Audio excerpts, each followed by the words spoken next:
কিয়ামতের ময়দানে ওই বিভীষিকাময় সময়ে মুসিবতের কালে মানুষগুলো পাগল হয়ে বিশ্বনবীকে খুঁজতে আরম্ভ করবে।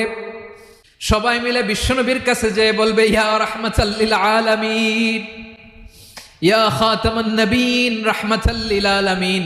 দেখেন আমাদের কি অবস্থা, কি কঠিন বিপদে আমরা আছি, দাঁড়াতে পারি না, সূর্যের আলোতে ঘেমে হয়রান। আজকে কেউ সুপারিশ করতে পারবে না। সব নবীরা অপারগতা স্বীকার করেছে, তারা বলেছে আপনি ছাড়া কেউ নাকি আল্লাহর সামনে দাঁড়াতে পারবেন না, আপনি একটু সুপারিশ করেন। বিশ্বনবী বলবেন, আসো আসো, আজকের দিনে আমি ছাড়া আল্লাহর সামনে কেউ দাঁড়াতে পারবে না। বিশ্বনবী মাকামে মাহমুদে যে আল্লাহু আকবার বলে সিজদায় লুটিয়ে পড়বেন। আল্লাহ রাব্বুল আলামিন বিশ্বনবীকে এমন কিছু চমৎকার শব্দ শিখাবেন, ওই শব্দগুলো দিয়ে আল্লাহর প্রশংসা করে বিশ্বনবী কাঁদতে আরম্ভ করবেন।